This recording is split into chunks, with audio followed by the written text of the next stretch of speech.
Phuong An Boen Bak, heir to the House of Boen Bak, one of the wealthiest families in the Am-Ian Empire and a student at the Imperial Magic Academy, a prosperous family known for its profound, unshakable academic prowess. But Phuong An was incredibly greedy. No one could match his avarice and obsession with money. During the Am-Ian Imperial Academy's debate competition, the grand prize for the winner was a masterpiece elixir. Phuong An loudly declared, "I hereby proclaim that there is nothing more valuable in this world than money." And from that day on, people started calling him the Money Hound. This money-crazed maniac, Phuong An, was enjoying himself as usual, receiving a report from the merchant guild his family runs. The moment he held the paper, he asked, "So how much did we make this month?"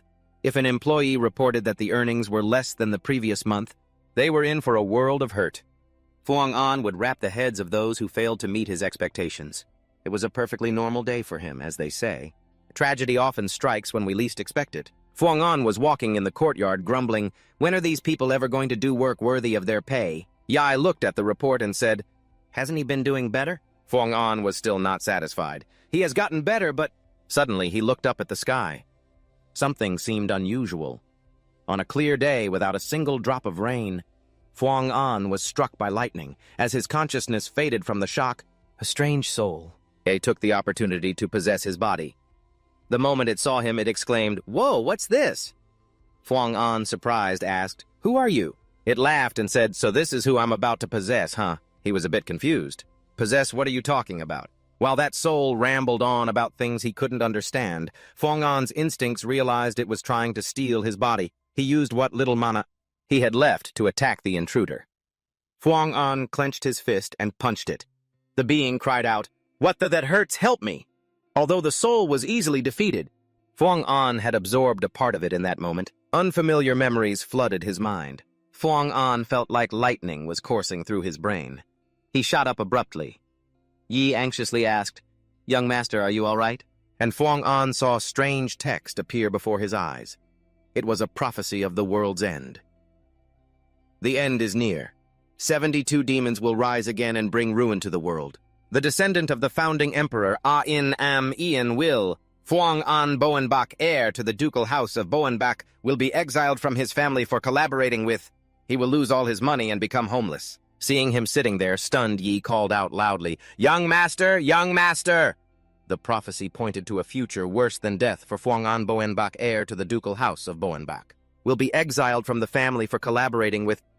He was terrified. "What, me exiled and lose all my money? What the hell is this?" After that day, he tried every way he could to find out about that strange soul. Why did it try to possess him? And why did he receive those memories? In the end, he found nothing.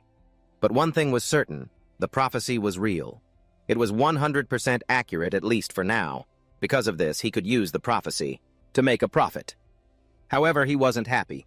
After all, if it was real, his downfall was also drawing nearer. So he had to be absolutely sure that these words were true.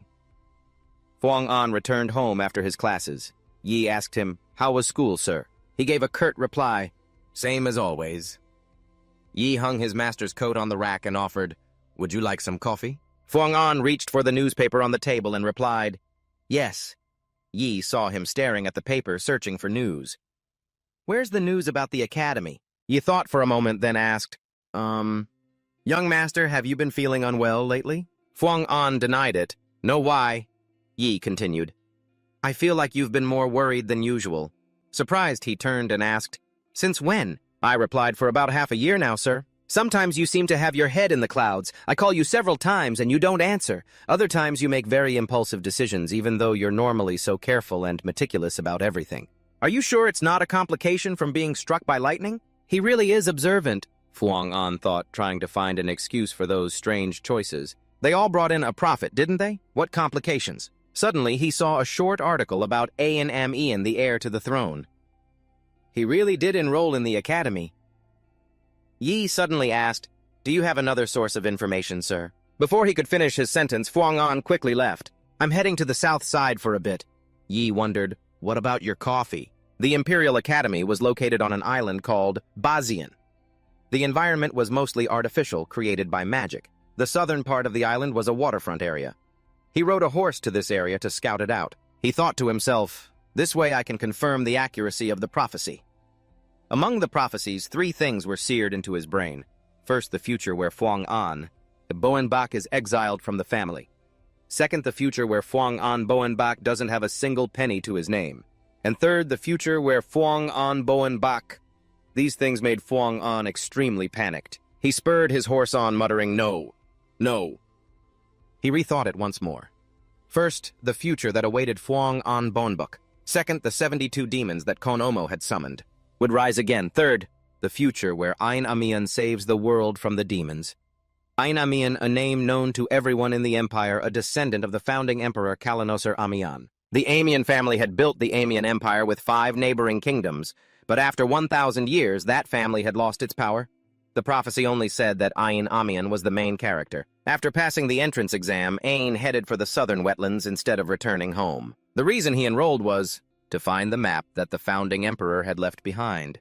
Since the details surrounding such matters came from the novel I read after enrolling, if he acts exactly according to the prophecy, it's the best way to verify it. He's not just the focal point of the prophecies, but he's also directly connected to my own dark future. There seems to be a detail about someone giving Phuong An expulsion documents. Phuong An stopped his horse and observed his surroundings. He was worried about something even worse. I don't know why Ain Amian hates me. I couldn't read the entire prophecy. He never had a favorable impression of Phuong An Boenbak because parts of the prophecy were blurred out. So I could only get a general idea of the events. You can't see the details. According to the document on relationships, I joined forces with the demons. That makes no sense at all. Joining forces with demons. Phuong An searched thoroughly. He must be around here somewhere. Ain is looking for a hidden dungeon in the wetlands because the founding emperor left behind a sword containing the ego of the Empire's first royal knight. Dan Fan Passen is here. He calculated if the prophecy is accurate, then he will be the perfect candidate to save the world. A true hero. Suddenly, Phuong An smirked. If it weren't for that important role, I would have killed him already. How dare that bastard take all my money? Suddenly, he detected a strange smell. This smell is blood. A thought flashed through Phuong An's mind. I remember that he was injured by a Krodak while searching for the dungeon. It makes sense. Even though he's destined to become a hero, he's still a novice right now. An apex predator like that is a bit too much for him. Phuong An followed the trail of blood to a small cave. He wondered, is this the entrance to the dungeon? Phuong An moved closer. The events were still following the prophecy. He was about to go inside to check, thinking to himself, let's see if Ain is still... But suddenly he froze. Ain walked out from the other side, his stomach covered in a large bloodstain. Phuong An was inwardly surprised. Why is he out here? Did I get here too early? Let's just act like this is a coincidence. He put on a serious face and warned him, Ain Amian, new students are not allowed here. Ain asked, puzzled, You don't know who I am? Phuong An retorted, Is there anyone in this empire who doesn't know you? He then asked politely, My apologies, but you are... The man replied, Phuong An. Ain was startled and blurted out, Phuong An Boenbak. Phuong An put on a cold expression and snapped, A bit too casual, don't you think I'm a year above you? He quickly corrected himself. Right. My apologies, Senior Boenbak. He feigned ignorance and asked, Were you injured by a lizard man? Ain answered honestly, It was a Krodak. Phuong An acted surprised. A Krodak? Those are hard to come by. You're really unlucky. He tossed him a potion. This is a high-grade potion. It's definitely more effective than 10 low-grade potions. Ain exclaimed. High-grade. Phuong An noticed he wasn't using honorifics. Phuong An snapped, Senior Boenbak. He froze for a moment, then explained. I don't have any money. Phuong An replied nonchalantly, I don't need money. Your family may no longer have the power it once did, but I'm quite sure you'll become a talented person. Since you carry the blood of the founding emperor, consider this an investment in you. Ain was slightly surprised. He thought to himself, Phuong An Boenbak doesn't seem to be some love-crazed fool. He seems like a better person than I thought. Ain then replied, Thank you, Senior. But in reality, Phuong An's heart was bleeding. That thing was expensive. If it weren't for the prophecy, there's no way I would have coughed it up. He changed the subject. You should consider yourself lucky. When I was a new student, anyone who got caught was punished immediately. I'm being lenient with you. Understand? As expected, Ain felt incredibly grateful. Yes, Senior Boenbak. Fuang An said, "All right, see you later." He bowed his head. "Thank you. I will repay you." Fuang An pretended to leave, but then he hid nearby to observe him still regretting the precious potion. Ain drank the potion I gave him and went inside. After waiting a moment, I followed him in as well. Fuang An looked around and muttered, "I was still skeptical, but there really is a dungeon here. I don't see anything. Ain must have cleared it all out." He reached for a lamp, wondering to himself, but why can't I sense any trace of mana, even though there are so many magic lamps here? Fonan observed for a moment and realized it was absorbing mana from the environment. An eternal magic lamp. Did he really just leave this stuff behind? Good heavens, does he have any idea how valuable this is? I get the feeling Ain is so naive and clueless, completely different from the prophecy's description. Is it really okay to entrust the future to him? According to the prophecy, Ain was injured when he entered the dungeon. Not only that, he was struggling after falling from the entrance. Ain gritted his teeth, his entire body aching, so he drank all the potions he had. And yet the wounds didn't heal due to their severity and the fact that the potions were only low grade. Even so, he pushed onward. It was instinct that drove him forward. A sword was embedded in an altar. A long sword that looked unremarkable, and yet he couldn't take his eyes off it. Its call echoed in his mind, speaking to his very soul as Ain took hold of the sword. A brilliant light enveloped the dark room. When Ain opened his eyes, he was no longer in the dungeon, but in an alley at the Fonan Academy. He suddenly noticed a faint mark on the stone pedestal, but there was indeed a trace of magic left. This must have been where the sword was. Ain's disappearance proves the prophecy is accurate, which also means Fonan remembered the prophecy concerning his own fate. Here are the expulsion documents. Everything that the head of the Bellenbuck family has granted you along with everything you have acquired under the Bonebuck name will no longer be in your possession. Not one thing. The family head said, "Don't ever appear before me again, and no, don't appear before anyone at all. This is the greatest mercy I can offer you." And that was the undeniable truth. Fonan clutched his head, groaning, "I'm going to be left with nothing." He gritted his teeth and growled, "What the hell kind of future is this?" 2. Ain Amian, the protagonist acknowledged by the Book of Prophecy, the hero chosen by destiny to protect the world from evil, and the man who's going to ruin me. Fonan sat at his desk, calculating. Still, Ain is a rising stock. I should probably jump in and invest in him. I should be wagging my tail for him like a dog. But the Ain described in the prophecy is completely different from the current one. He's the type of person who values honor more than wealth. If I'm not careful, this could backfire.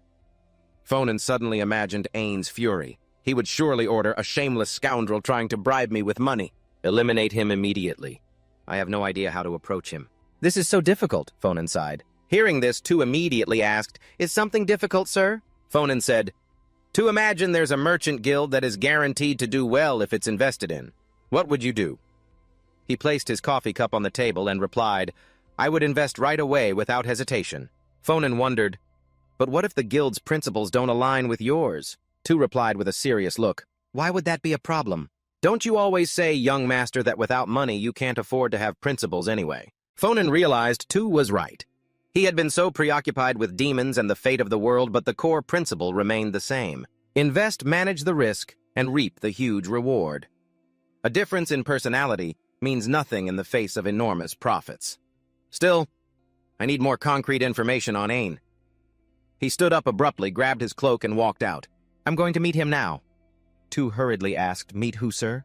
"But you're expecting a visitor." He sighed, a look of utter helplessness on his face.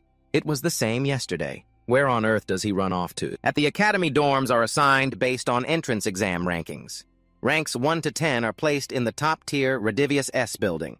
Ranks 11 to 30 are in the Bele's building, and the rest from 31 down are the dregs of society. Ayan was assigned to the Debester building. The ego of Gnan Fan Passen, who resides within Ain's sword, was incredibly frustrated and yelled out, "A descendant of Amian is at this academy! An Amian in the Debester building instead of Bele's or Radivius. Unbelievable. If he were still alive, he'd crawl out of his grave and strangle every last one of them like a demon." Hearing this, Ain asked in surprise, "Why are you suddenly talking about demons?" He replied, "Because how else could something so absurd happen unless demons were interfering?" Ain felt like he was being criticized. "What can you do?" Ain said. "I'm here." "Because I'm weak." The ego of Gnan Fan Passen roared, "A descendant of Amian, weak. How is that possible?" Ain suddenly commented, "To be honest, the first emperor is also partly at fault." "What?" he exclaimed. Ain explained, just think about it. He abolished the system of succession and changed it to an electoral system where the emperor is chosen from 7 elector families. He also donated our territory and wealth to the empire. For the past century, the throne has belonged to other families, the territory is no longer ours, and the Amian family has been in decline. We've even lost a portion of our secret sword arts. Even though I'm technically an elector prince, I haven't even properly learned our swordsmanship. Nan let out a cough. Ahem, despite that you still have talent, Ein, I will support you with everything I have. So that you may reclaim the glory of the Amians, perhaps the late emperor foresaw this. That must be why he left me to you. Suddenly, a voice called from outside. Is Ain Amian in there? He was surprised, wondering who could be here to see me. Ain asked who it was. The person outside replied, your senior. Ain thought for a moment. A senior. He went to open the door. No way is that... Seeing Fonan Ain was a bit surprised and asked, what brings you here? Fonan smiled. Are you busy? He replied. No, nothing urgent. Fonan quickly suggested, then could I have a moment of your time? He noticed that the hallway outside was very crowded with people. He then said, it's a bit crowded here, let's go somewhere quieter. Ain blurted out, right now, give me 10 minutes, I just need to get ready. Fonan put on a strict face and lectured him. You're going to make your precious senior wait out here for a whole 10 minutes back in my day, even if I was asleep. If a senior called, I would have had to run out even in my underwear. New students are so pampered these days. Ain quickly corrected himself. 5 minutes, I'll get ready and be right out in 5 minutes, sir. Fonan patted his junior's shoulder. I'll let it slide this time. I'll wait in front of the dormitory. The door slammed shut. Gatner exploded in a fit of rage, roaring, what the hell is with that condescending bossy prick? Ain explained. That's Fon and Bowen Park, the eldest son of the Bowen Park family. Gatner scowled, his voice laced with annoyance. Bowen Park, you mean that family of nouveau riche? Who do those people with nothing but money think they are ordering a royal descendant around like that? Has the world gone mad? As he changed his shirt, Ain wondered, what could he want?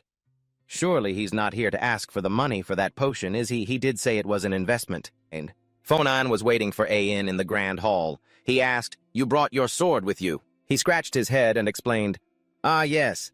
I feel calmer when I have my sword in hand. I swear I don't mean anything by it. Fonan seemed to understand. I get it. Most knights can't stand to be parted from their swords anyway.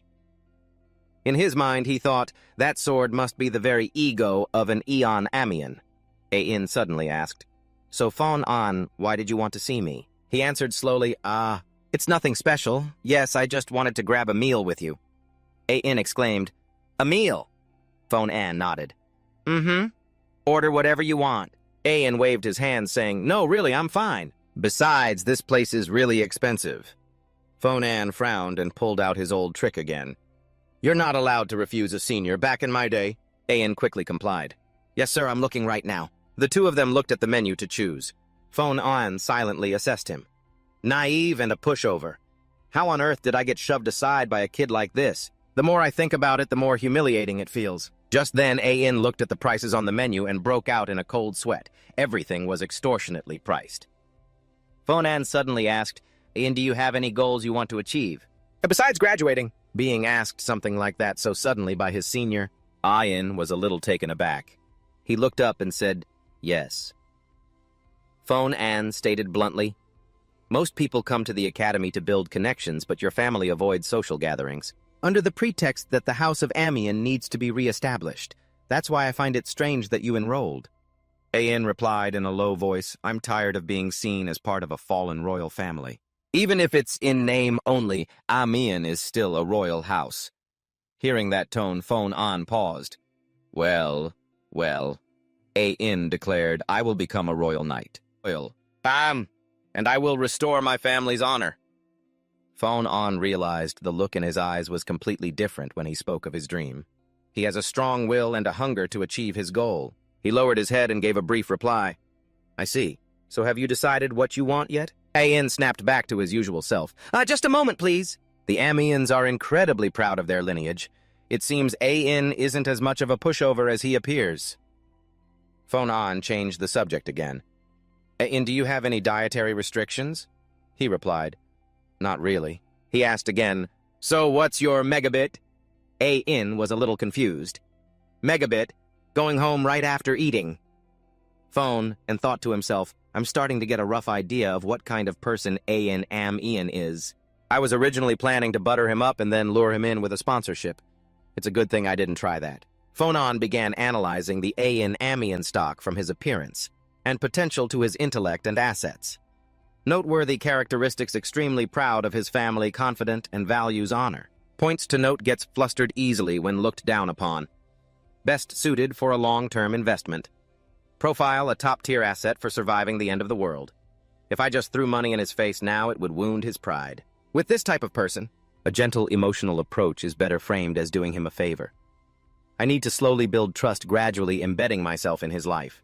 If I'm patient, when the time comes, he'll seek me out on his own. When that time comes, one tug on the line and I'll land a massive golden fish. I'm going to make him my ally and then drain him of everything he's worth. Yi suddenly entered the room. He asked, "Young master, you've returned. Where have you been, sir?" Phonon replied nonchalantly. "Just meeting an acquaintance?" Yi asked curiously. "Was it Buchep, sir?" Phonon was puzzled. "Buchep? Why are you suddenly mentioning him?" The attendant reminded him. "Luina Buchep. He came today to discuss the matter of the debt, sir." Phonon suddenly remembered. "Ah, that was today?" Yi sighed. "If I had known you would be returning late, sir, I would have sent him away. I told him to wait, but after 3 hours, she left. Buchep probably thinks you stood her up to make her lose heart." Fuang An reached for his coffee cup and replied calmly, "The more discouraged, the better. It took so much effort to tie them down, so we have to hold them tight." Suddenly, he felt dizzy. Fuang An clutched his head and cried out. Tu asked worriedly, "Young master, are you all right?" He replied, "I'm fine, just a sudden headache." Strange lines of text suddenly appeared in Fuang An's mind. He was utterly astonished. This is a prophecy, and it's the part I couldn't read before. How did it suddenly appear now? Her brown hair like a drifting cloud. Her aquamarine eyes are only enough to describe a fraction of that girl. Her sword strokes are exquisite, beautiful, and noble, and more vibrant than anyone else's. Ian was captivated by that dance. Under the moonlight, she is surely talented enough to become a royal knight, but there is a shadow in her heart. If those chains are broken, she will be able to spread her wings and fly free. Those chains... I want to free her from the house of Bonebook. Isn't that Luina Buchep? Fuang An wondered, is that why Ian resents me? He clutched his head and swore, "Damn it." Two standing before him froze upon hearing this. Fuang An quickly explained, "Ah no, I wasn't talking about you." Luina Buchep was waiting in the lobby below. She thought to herself, Fuang An Bonebook intentionally stood me up yesterday, and now he's summoning me again. I'm the one who's anxious because of the debt. Luina wondered, is he trying to crush me? Fuang An stood behind, observing the girl for a moment. He felt that just from looking at her back, he could tell how uncomfortable she was. The Buchep Countship was originally a Margraviate. They were once a powerful family that protected the northern front lines of the empire, one of the 7 elector families. But after being swept by a wave of giant monsters, their solid legacy collapsed and their glory vanished. To rebuild the family, the Bucheps had to sell everything they had, including the official deeds and the Golden Seal decrees proving their right as imperial electors. But it still wasn't enough at the time. The one who helped the Bucheps was Duke Ivan Bonebook, the head of House Bonebook, my father. Was it because father sympathized with Buchep's misfortune? The Bonebook family has always lacked talent in swordsmanship, so they always wanted to acquire extraordinary secret sword techniques. Buchep's tragedy was the perfect opportunity. Bonebook prevented other nobles from providing financial support to the Bucheps, gradually forcing the Bucheps to take on a huge debt. This way, the Bucheps could avoid disappearing, but the annual interest still made them suffer. Fuang An calculated. If I pressured them a little more, I could have gotten the secret techniques. And yet fate painted Luina as Ian's future love interest. The analysis of Luina Buchep showed that from her appearance, potential, and assets to her intellect, the noteworthy point is a debtor with the talent to become a royal knight. Ian's future lover has a connection to Ian. Fuang An calculated, restore the family, save the world, fall in love. That's what Ian likes, isn't it?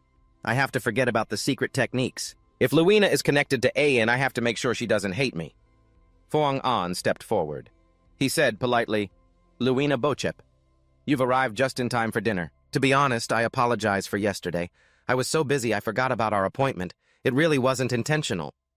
The girl looked aggrieved. The one in the weaker position just has to endure injustice. Fuang An repeated, I told you it wasn't like that. Luina said sharply. Fine, I'll pretend that's the case. He replied, No, you don't have to pretend. The girl looked at him with a serious gaze. Let's get to the point. Forget it. So why did you want to see me? Fuang An smiled and replied, I'm sure you already know, don't you? Inside, he began to roll out his plan. Time to make a good impression. Fuang An's plan to win over. Luina Bochep. Phase 1. However, as soon as he said, starting from the second year, the magic and night departments will have a joint class, Luina immediately replied, No! Fuang An exclaimed, I haven't even said anything yet. How did you know? The girl gently swirled her teacup and said slowly, You want me to be your partner, don't you? Why should I do that? What do I gain from partnering with you? I'm ranked 2nd and you're 10th. I have many better options. Seeing that she was being firm, he made an offer. If you agree to be my partner for 3 years, I will waive your interest payments. However, on the condition that you accept me as your sponsor, Luina asked in surprise. Why would you want that? Fuang An explained. Because the joint class is very important. It's worth 5 credits. The girl shook her head. No, that's not what I mean. Why do you not only want to partner with me, but also sponsor me? In case you didn't know, I have a scholarship, Fuang An replied gently. But because you have to send almost all of your money back to your family, everyone knows that outside of the dormitory you have to live more frugally than even a commoner. Sponsorship is nothing special. I just want to invest in your talent. Luina was a little surprised. This is the first time I've heard of a noble sponsoring another noble. He felt that Luina Bochep, like A.In., was a person who valued honor and integrity. He smiled and replied softly, Yes. Bowenbuck and Bochep are both noble families, but it's not like we're on equal footing, is it? In my heart.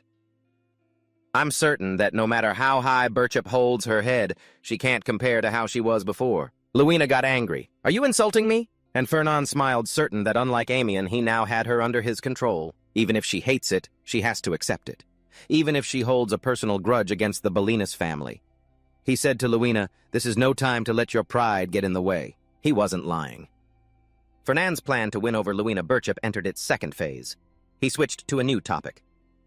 Actually, I recently saw you performing a sword dance. Based on the prophecies, brown hair like floating clouds, aquamarine eyes, that's barely enough to describe a fraction of that woman. Her swordsmanship is exquisite, beautiful, and noble. More beautiful, noble, and vibrant than any epic tale could depict. Your swordsmanship is exquisite and alive. Luina was utterly stunned, looking at the young man's eyes. Fernand declared, You wouldn't refuse someone who recognizes your talent. Luina was stunned for a moment, then stammered out, Are you talking? Fernand shot up to his feet, cutting her off. I can never forget the first time I saw your sword dance, a hymn to the swordsmanship of Luina Bochep. By author Fernand Bolinas began, Oh, her swordsmanship, how utterly graceful!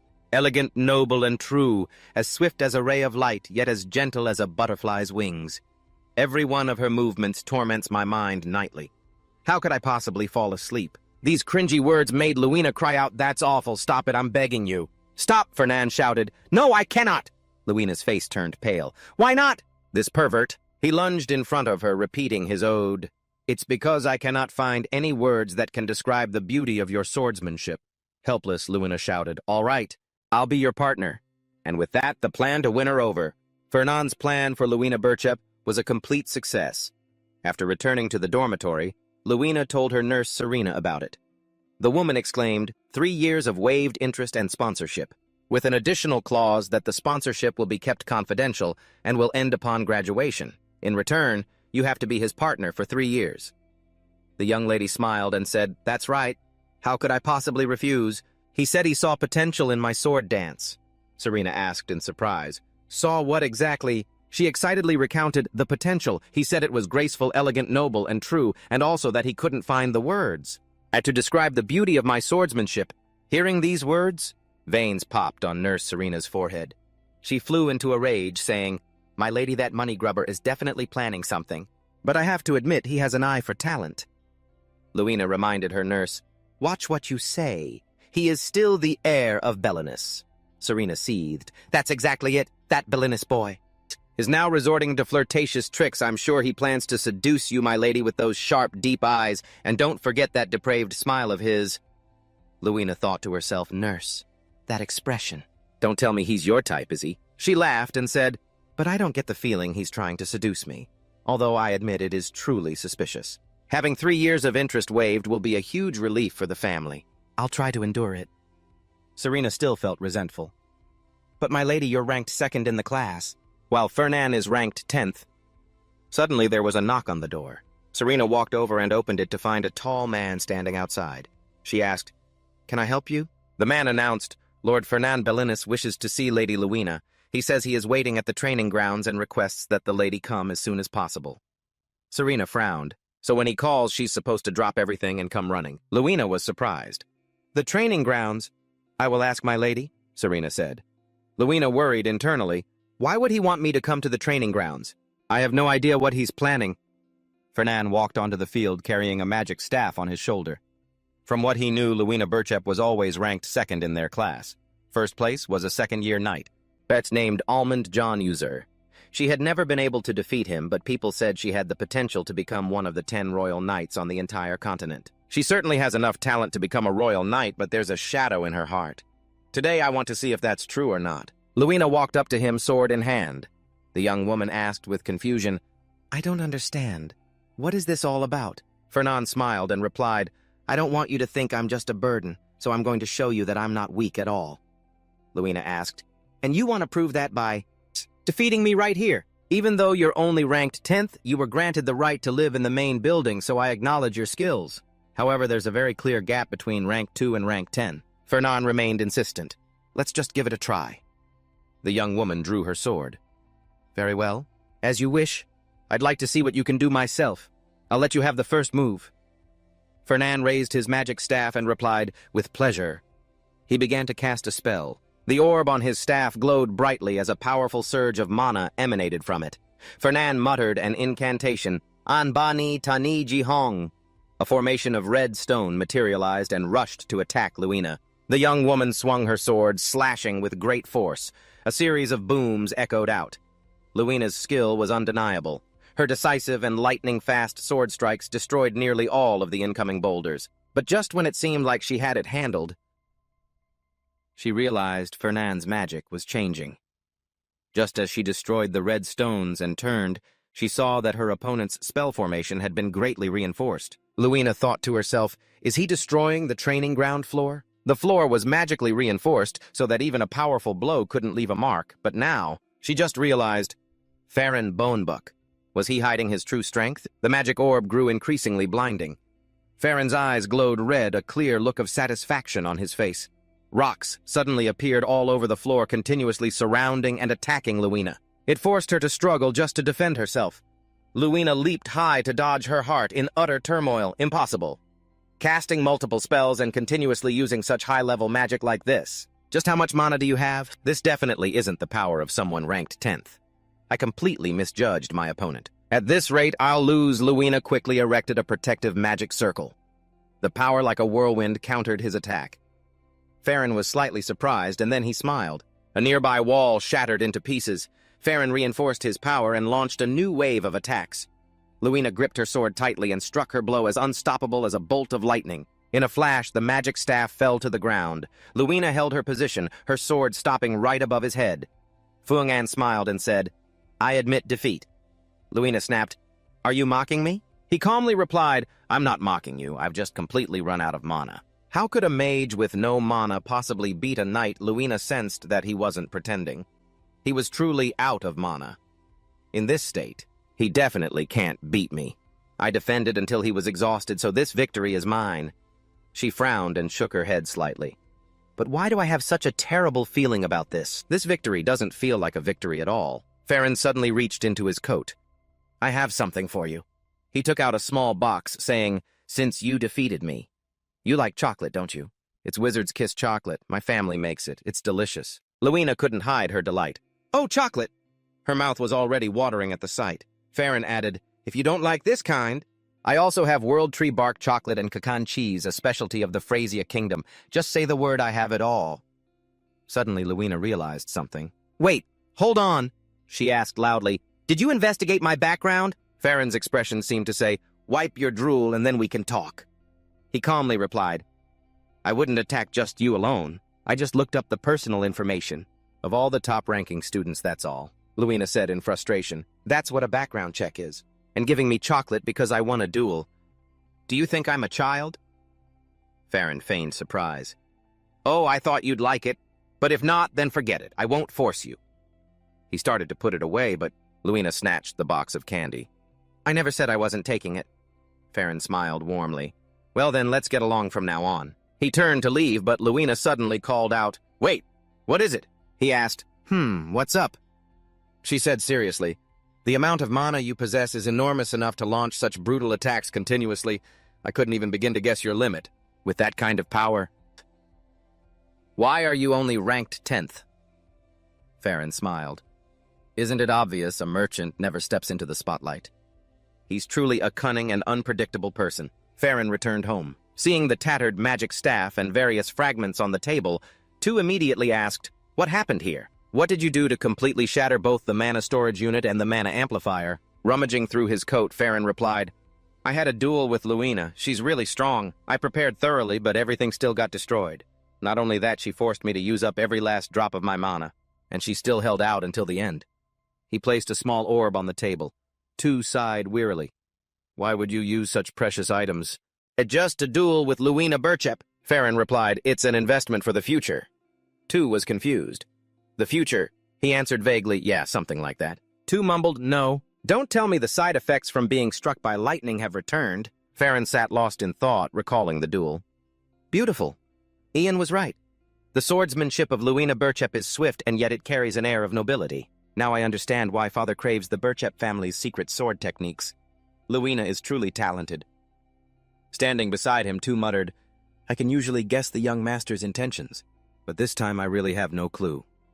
Farron, however, was still lost in his questions. "But why has she never taken first place? Is it because her equipment isn't good enough?" He was suddenly startled by Tu's loud voice. "Young master, what are you going to tell the Duke about this? The Burchep family's secret sword technique has been his Grace's lifelong wish." Farron replied, "Ah, about that. I wasn't really thinking when I did it, but now that you mention it, I'm a bit worried." "Do you think Father will disown me?"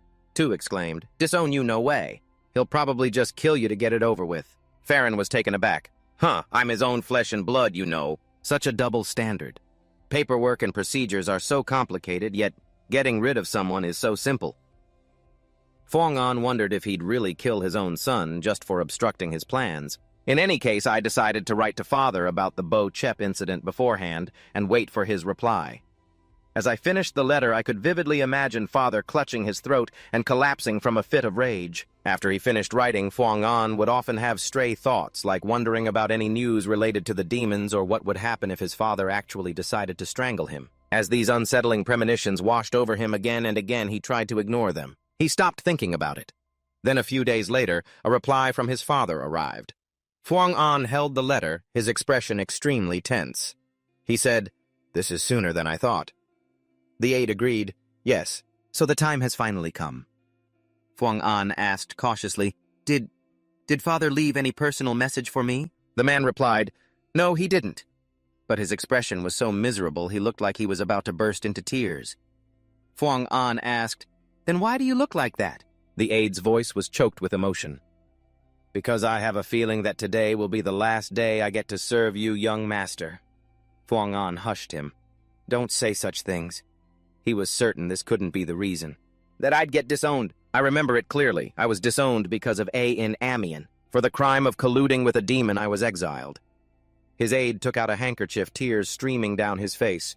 "My dear friend, why were the calculations so meticulous? But this incident has nothing to do with demons. It'll probably be fine." He opened the paper. Inside was a single sentence. "You have been possessed by a demon.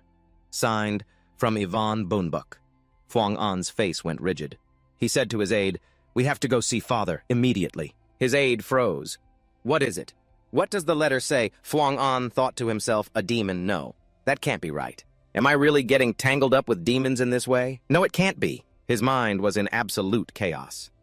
"I can't just admit I have a book of prophecies." Fuang-an arrived at the Bonebuk castle. The butler bowed and said, "This way, sir. The book of prophecies." It doesn't exist in a physical form, and there's no way to prove a book of prophecies exists only in my mind. Father will think, Father, that a merchant is having absurd delusions, or he'll fly into a rage thinking I'm trying to ruin the family's reputation. I have to offer something else, something that can compensate for the losses from the Bo-Chep incident. He followed the butler to his father's office. As the door opened, Ivan Bunbuk was sitting at his desk. He put down his pen, looked at his son, and spoke. You're calmer than I expected. I was starting to think you were on something. And had lost your mind. Or perhaps that the demon destroyed by the former emperor had been resurrected and possessed my son. If it's none of those things, then explain why you did it. Fuang An calmly replied, I've decided to invest in the Bo-Chep affair in a more beneficial way. Ivan asked, What investment could be better than the top-secret swordsmanship manual? He replied, That, I cannot say. His father's voice was stern. Fuang An, this is not a request. Right now you are a criminal, a fool squandering the family's assets. Without flinching, he replied confidently, I know. However, my opinion has not changed. If you entrust the entire Bo-Chep affair to my handling father, I am confident I can bring in a profit even greater than that swordsmanship manual. Ivan stared directly into his son's eyes and challenged, Is that so? Then let me ask again, where does this confidence come from? Fuang An maintained his answer, I cannot say. His father's eyes filled with disbelief. Ridiculous! I never taught you to be so impulsive. Do you not understand that this isn't a matter that can be resolved with a childish tantrum? Fuang An saw how resolute his father was. He thought to himself, just as I predicted. I have no choice but to use what's mentioned in the prophecy as a bargaining chip. I didn't want to have to play this card so soon. But now I have no choice. Fuang An replied calmly, I am not throwing a tantrum. In exchange for my taking full responsibility for the Bo-Chep incident, I will provide you with information, Father. Information that only I know. Ivan tapped his fingers on the desk and asked in a softer tone, Information only you know.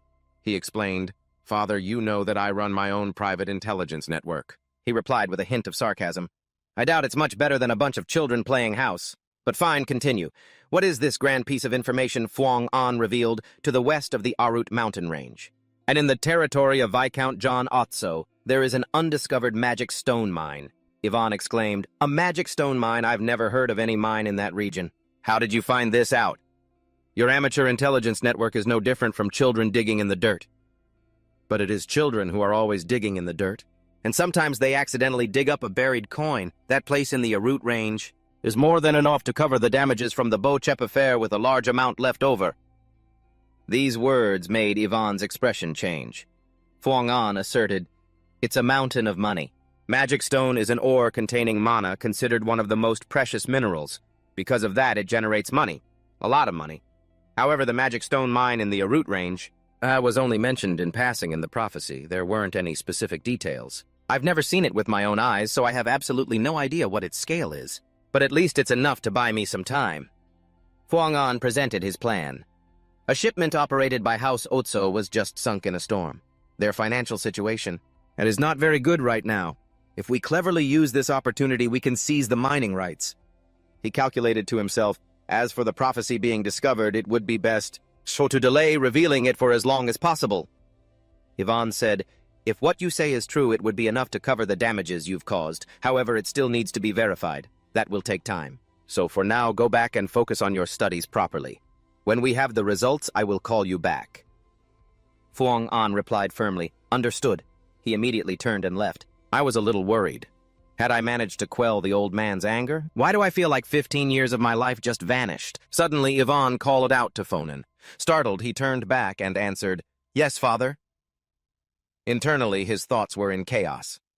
What, did I do something wrong again? Yes. But his father just said, Since you're here, let's have a meal together. I can't just send you away. Fonan sighed in relief. Ah, that's right. The thick, sturdy door was quickly shut after Fonan left. Ivan immediately began his reprimand. I'm a little disappointed in you. Even the Black Tortoise couldn't find what you managed to. Note, the Black Tortoise is an intelligence unit under Duke Bombbox. Orlando replied in a serious tone, My sincerest apologies. I will have them reinvestigate everything. Ivan reminded him, Don't be too harsh, take it slow. He then suddenly asked his partner about something more important. What do you think of Fonan? Orlando laughed and said, Are you planning to do business with the young master? You've become a merchant yourself now, Your Grace. I still have some questions. I'm suspicious about how he found that magic stone mine. That should become clear once the specialists who investigate mineral veins are involved. Orlando asked, "The Golden Pillar, you mean?" Note: the Golden Pillar is an intelligence unit directly under Fonan. Analysis: Fonan understands the value of minerals for profit very well. That's why, even with his talent for fire magic, he chose to become an earth mage. Of course, this information still needs to be verified. Orlando speculated, but it's very likely the young master truly does possess the Golden Pillar, and has developed that organization to the point where they can even locate mineral veins. Yvonne gave a satisfied smile. That kid has been obsessed with minerals since he was little. I never expected he'd accomplish something like this. He looked at the paper in his hand. A magic stone mine, huh? Whose son is this clever? Yvonne's expression suddenly turned serious. He instructed, one more thing. Investigate that girl Luina Bekshiop thoroughly. I want to know exactly what she did. To seduce that boy. Orlando asked, You mean the young master has fallen for Luina Bekshiop? Yvonne cut him off. I'm done speaking. You may leave. You may. No profit, no investment. But if there is profit, you must put down the money. He was silent for a moment, then added, But if you invest for no clear reason, it means your eyes have been caught by something else. If it's not the love of youth, what else could it be?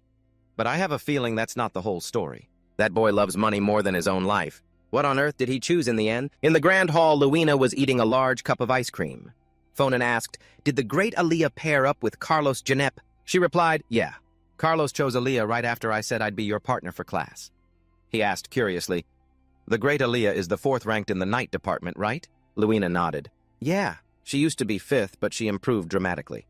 Fonan asked again, You told Carlos you were pairing with me? She answered nonchalantly, The rumor's already out.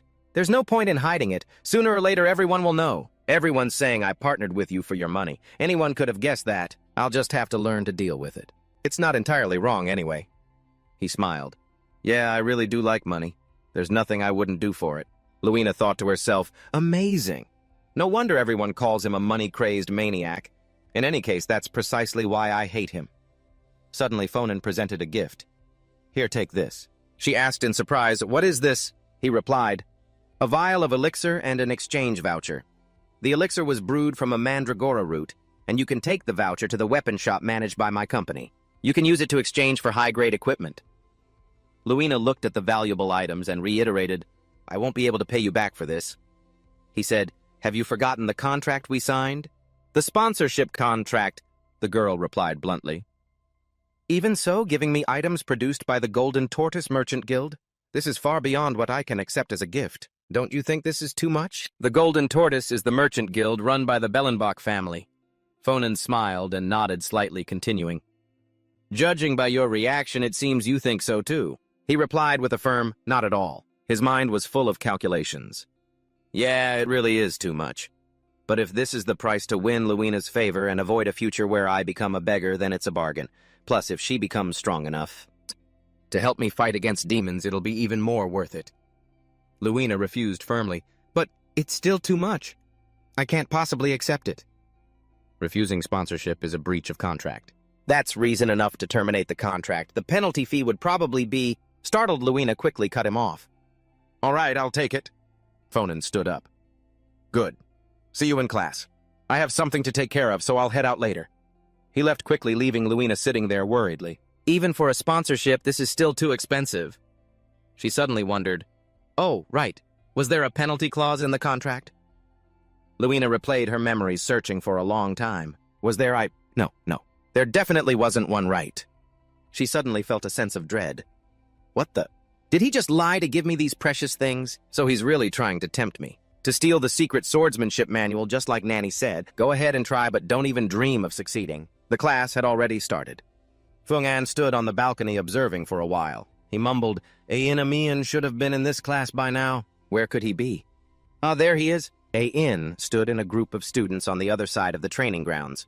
It was the first class for the first-year Night Division War and Practical Combat, a subject famous for evaluating students' true abilities, through friendly matches.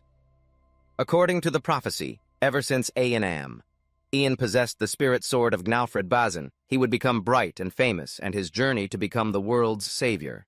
officially begins here. Suddenly a voice rang out. Who is that person over there? The moment Fung An turned around, he recognized him. He never expected to see Louis Traben here. Fung An eagerly asked, How have you been, Your Highness? He patted his shoulder, smiled warmly, and said, Your Highness, it's been a while. Why are you being so formal? Just relax, Fung An explained. This is the first time we've met since becoming second years. I thought we should at least greet each other properly. Curiously, he asked, What's going on? Have you got your eye on any new students? He slowly replied, I always keep a close watch on the ones in the rankings. What about you? Fung An probed, Are you here because of Ian? Louis didn't hide it at all. Of course. He's from the old royal family after all. For the past 100 years, no one from the house of Ian has set foot in the academy. So it's understandable that everyone is curious now that one has enrolled, right? Fung An thought to himself. Louis Traben, the second prince of the current empire. The royal family. Straben has held the throne for 3 generations, since being elected as the royal house 100 years ago. They share the same roots as the Ian family, but now, the relationship between the old royal family and the current one has become strained. Furthermore, Louis is someone who values power immensely and wants the Straben lineage to continue on the throne. Therefore, the existence of Ian, who carries a more legitimate bloodline, is no small threat. Suddenly, Louis looked at someone below and said, I guess he's also very curious about Ian? Fung An exclaimed. What? He followed Louis's gaze. It was a red-haired young man watching intently. He let out an, Oh. Isn't that Vasen Calendar? Louis replied. That's right. He entered the Knight Academy this time as the salutatorian. The Calendar family is looking for an opportunity to replace the fallen Ian family and become one of the 7 elector families. Could that be why he's been staring at Ian this whole time? Fung An now knew. So that's Vasen Calendar. What a coincidence. The relationship between Louis and Vasen probably starts from here. But in every epic tale, there is always a villain the protagonist must overcome to grow. For Vasen, he has an obsession with Ian, the protagonist of the prophecy. Defeat him. Make everyone understand that the past is the past. I get it? Ian. I will definitely sever the Ian bud. Vasen Calendar is the next opponent. Just then, Professor Gr shouted, After Anton Gen ERN, next up is Ian. Fung An marveled. Louis Traben and his lackeys, and also Vasen Calendar. We're witnessing the hero's journey. A truly beginning. Is this also destiny? How interesting. Now then, let's see. Professor Gr gave the signal. All right, begin. In Fung An's mind, the image from the prophecy appeared. The winner. Ian. A deafening cheer erupted. Ian won! Ian has defeated Anton Gen ERN.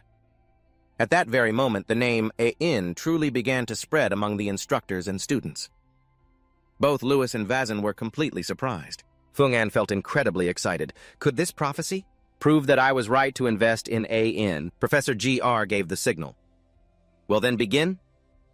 Anton started to move. His speed was incredible. Ian looked a little worried as he swung his sword to block his opponent's attack. Anton followed up with a horizontal slash. Ian hastily jumped high into the air to dodge the blow and tried to land safely, but after just a few moves, Ian was already panting heavily. I heard this class pairs people up randomly for fights. That guy, Ian Amian, is really unlucky. Anton was ranked 10th in the entrance exam, while Ian Amian was all the way down at 38th. That's way too tough of an opponent for Ian. The match grew more and more intense. Luong sighed. Being pushed this far, well, he's only ranked 38th. It's not like I was expecting much anyway. This match is so boring. He patted Funan on the shoulder. There's nothing else to see. I'm out of here. He suddenly said, I wouldn't say there's nothing to see. Luong went, huh. Down in the arena, Ian suddenly made a swift sword strike. Anto only had time to retreat a little as the tip of the blade tore a line across his clothes. He stood there frozen like a statue. Staring at the gash in his clothes, the surrounding crowd erupted into a clamor. What Anto couldn't even counterattack. Impossible. Ian is ranked 38th. Varen was also taken aback by this turn of events. Fonan thought to himself perhaps he was caught off guard by his opponent's fierce initial attack. The fact that he's so clearly flustered, shows that he's still green. But if he just regains his composure and fights back, the tables will turn instantly. Anto gripped the sword in his hand, absolutely furious. How could a piece of trash ranked 38th like you possibly make me lose? Anto channeled his energy and cast a spell. A blazing red tornado appeared. A fellow student said, Ian is doing better than I thought, but Anto will still win, right? I mean, He's holding his own. Lasting this long is enough to save face for the royal family. A girl scoffed disdainfully. Save face, he's ranked 38th for crying out loud. Someone else smiled a bit excited. I can't believe someone ranked 38th is forcing the Academy's 10th-ranked student to use his aura. I guess you could say he's at least worthy of the Amian name. For someone without talent to try so hard is commendable, I suppose. Hearing these words, Phone-On thought to himself, no talent. Ein Amian, no talent, impossible. It's not that Ein lacks ability, it's that his environment has never given him the support he needed. Aen was fiercely countering Anto's attacks. Despite being underestimated, he wasn't discouraged in the slightest. Phone-On felt that Ein Amian was someone special. He is the one chosen by the prophecy, the main character of this world. Aen moved behind Anto, and in the blink of an eye, his opponent's sword was sent flying. Anto collapsed. Professor G.R. shouted, The winner is Ein Amian. Aen raised his sword high, his face filled with pure joy, showing no sign of discomfort. Meanwhile, the other students were all ecstatic. Ein won. He defeated Antogenegen, Phone, and thought to himself, just as predicted, the prophecy has come true. I didn't choose the wrong person. I can already hear the money rolling in. He calculated, I just need to raise Aen well and turn him into my ally. Lou still couldn't believe it. Aen won, Phone-An whistled. Next time I'll try to recruit Luina. In the joint lecture hall, seeing Phone-On and Luina sitting next to each other, the students immediately began to whisper amongst themselves. Are they really a couple? One person wondered, why would Luina agree to that? Is it for money? Phone-On rested his chin on his hand and said, This is so annoying. We're getting way too much attention. I don't like being the center of attention. Luina replied, Just ignore them. They'll stop eventually. He changed the subject. By the way, did you drink the elixir I gave you, and have you changed your equipment? Do you like it? The girl fell silent for a moment.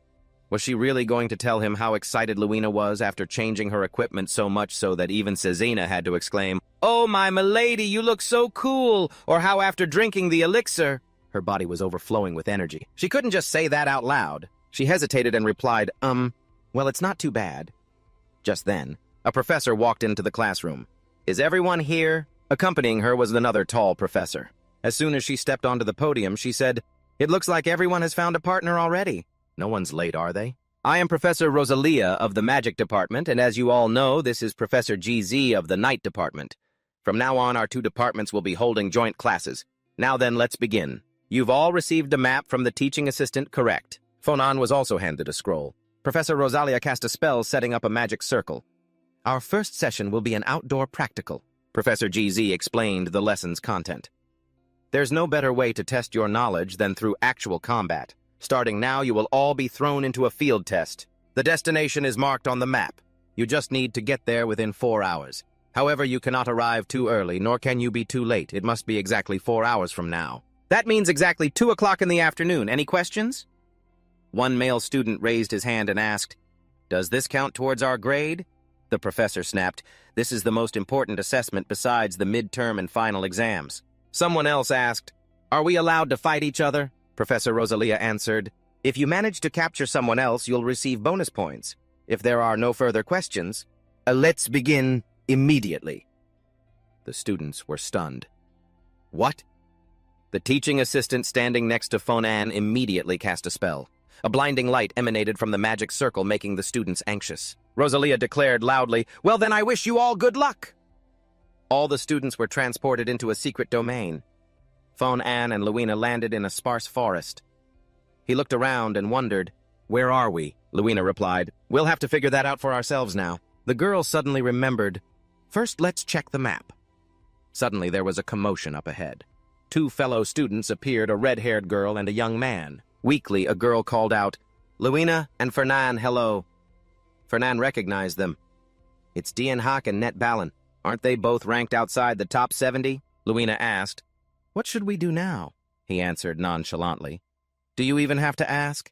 Is there any need to bother with low-ranked trash like them? The 2 friends shouted indignantly, Trash! Fernan glanced at Luina and added, Normally, that's what I'd say before turning my back and walking away. But this time, I'll follow your decision completely. The girl's eyes lit up. Excellent! Luina gripped the hilt of her sword. All right, first, after we get the bonus points, we'll check the map and figure out our current location. Fernan wondered, Wouldn't it be easier to use magic? She asked in surprise. There's a spell that can pinpoint our location. No, Fernan explained. I meant we should climb somewhere high and observe our surroundings. Luina was dumbfounded. How is that any different from just looking at the map? Whatever, let's just get past those bushes. Seeing them deep in discussion, Diane and Netbalin leaned over to whisper, This is our chance. Run. But after just a few steps, Luina was already blocking their path. We need to claim those bonus points. Where do you think you're going? Dean and Net screamed, Ah! But just as Luina's sword was about to pierce them, a protective magic circle instantly appeared, shielding them. Her sword stabbed into their map scroll instead. Only then did Fernan realize. So the maps from the teaching assistants have defensive charms on them, huh? Luina said. That's right. If I'd known, I wouldn't have gone so easy on them. He yelled. You call that going easy? You were attacking them like you were actually trying to kill them.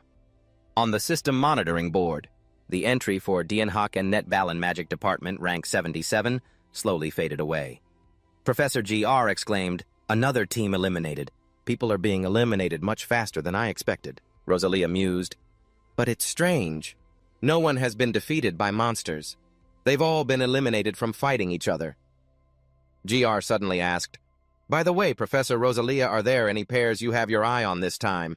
She looked at the magic formation and replied slowly, If we're just going by the scoreboard, the pair of Lucas Traben and Alon Johnson S. is the strongest. The team of Carlos Janep and Aaliyah Toting is also worth watching. But the pair I've got my eye on the most is without a doubt Luana Birch and Fernand Boneberger. GR recalled, Ah, yes, that pair. They really caused quite a commotion among the students. Luana is the one who really lost out by partnering with him. Could it have been for money?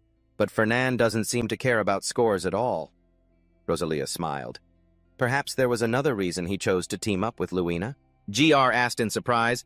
So it wasn't for the points, she confirmed. That's right, because Fernand is a student who can raise his score anytime he pleases. He doesn't need to partner with anyone. GR was confused. He can raise his score anytime he wants. What do you mean by that? Rosalia explained. Fernand is always ranked 10th. No higher, no lower. It's normal for a good student to be at the top but staying precisely in 10th place all the time. That's a bit strange, don't you think? The current rankings are 1st Carlos Genep, 2nd Lucas Traben, 3rd Daisy Ha, 4th Jin Barathe, 5th Neji Hoffman, 6th Ita Roman, and 10th Fernand Boone. Furthermore, Fernand's theoretical scores are almost perfect, but he always loses just enough points in his practical exams, no more, no less, to keep him in the Radiant S building. So people just assumed he was the type who doesn't like to stand out, GR surmised. Which means that Fernand character is deliberately hiding his true strength. Rosalia agreed. Exactly. Do you remember the recent incident where the training grounds were completely destroyed? The professors were all in a frenzy looking for the culprit. It turns out Fernand and Luina were responsible. GR cried out in astonishment, What?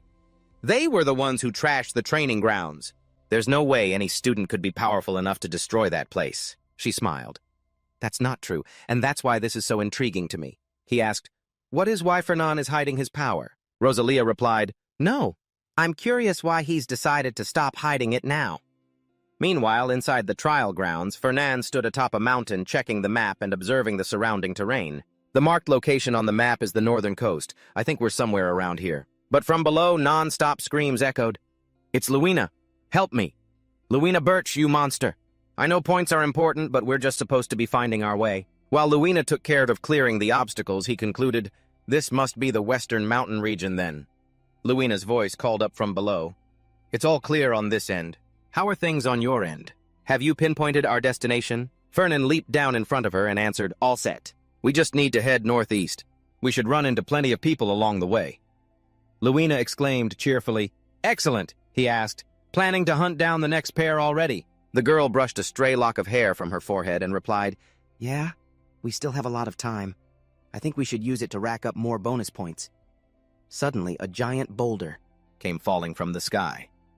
Fernand quickly blocked it with his magic staff. A young man stepped out, calling out, Well, fancy meeting you here, Fernand Boneberger?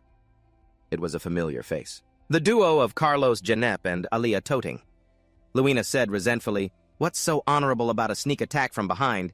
He replied nonchalantly, In battle anything is fair game. Have you forgotten the professor said this is a real fight? A magic staff in his hand glowed brightly, emanating incredibly powerful magic.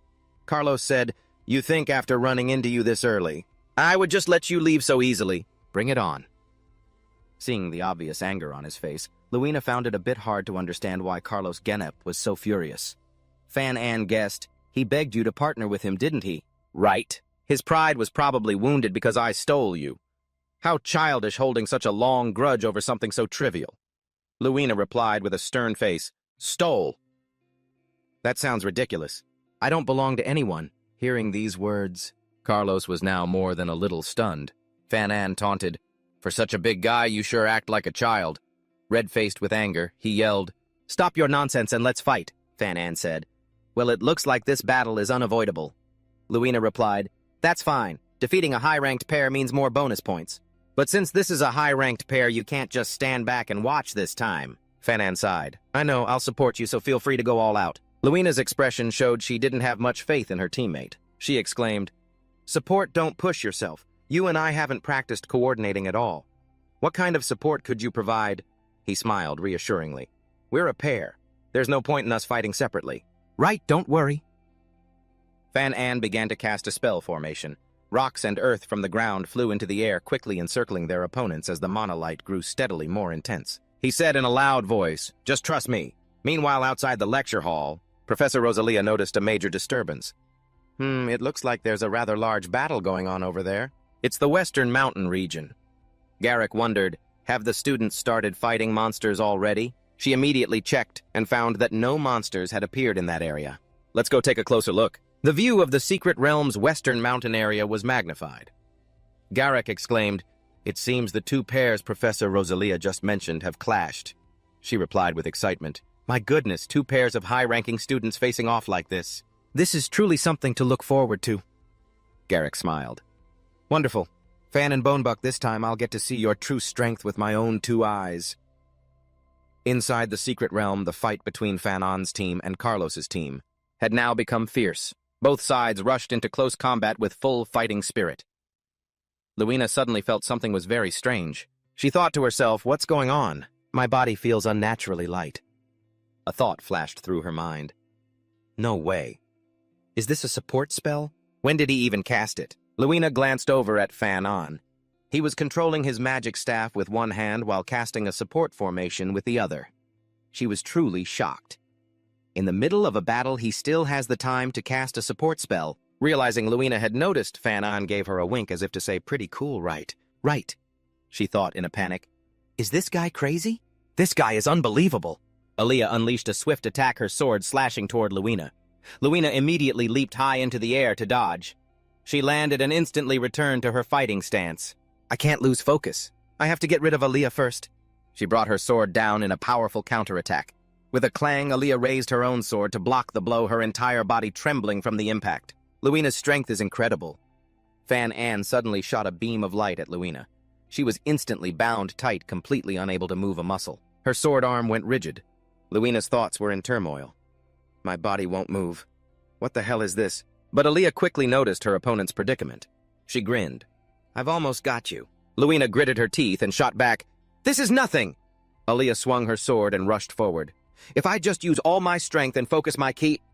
As she channeled her energy, concentrating all her attack power, she brought her sword down with immense force. But to her surprise, what Aaliyah's sword hit was a large rock. She exclaimed in astonishment, What? Then where is Luina? Luina herself couldn't understand what had just happened or why she had suddenly been transported next to Fan An.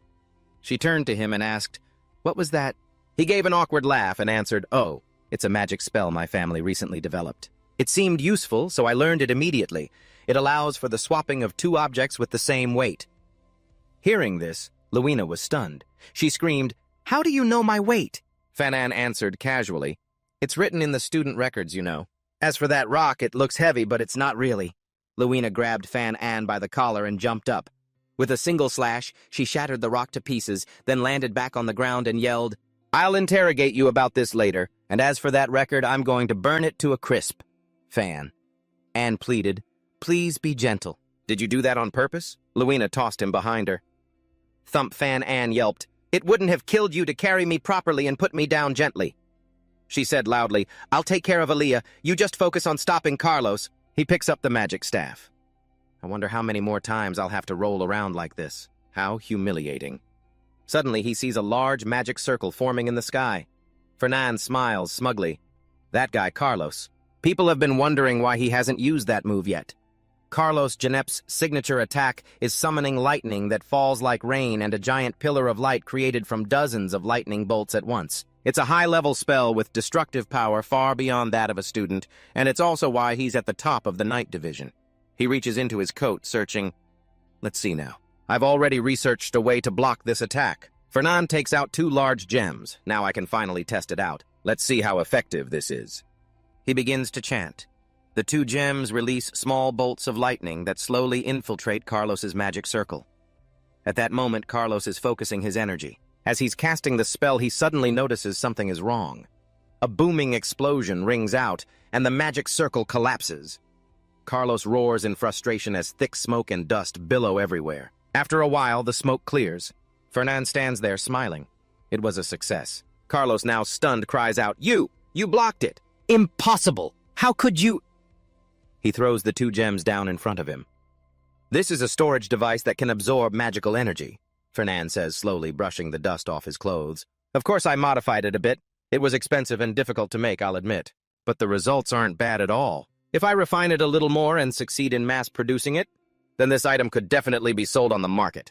He laughs to himself. Haha, I smell money. Carlos retorts angrily. Using a magical artifact is cowardly. It's cheating. What's cowardly about fighting smart? Did you forget this is a practical combat exercise? He's immediately rendered speechless. He loudly calls for Luina. Only then does Carlos remember. Damn it, Aaliyah, Fernan urges. Finish it, Luina. A murderous glint flashes in Luina's eyes as she delivers a powerful slash, finishing off their opponent. But not far away, the pair Luke Traben and Alan Johns have already sensed the presence of their next opponents. Luke says, out of the 4 of them, there are only 2 left. Alan agrees. That means someone's been eliminated. The teaching assistants will immediately teleport the eliminated students to the finish point. He asserts, there's no mage among the students who could block Carlos's lightning spell. Looks like this time, Fernan Bonebuck and Luina Burchep were the unlucky ones. Luke replies, no. This is the duo of Fernan and Burchep. Fernan hates standing out, so he's always hidden his true abilities, but ever since he paired up with Burchep, he can't hide them anymore. He's forced to keep up with Burchep's pace, who's obsessed with her grades. If Fernan were to use his full strength, his rank would definitely increase, but in my circle, the moment my rank drops even a little, they'll all rush in to crush me.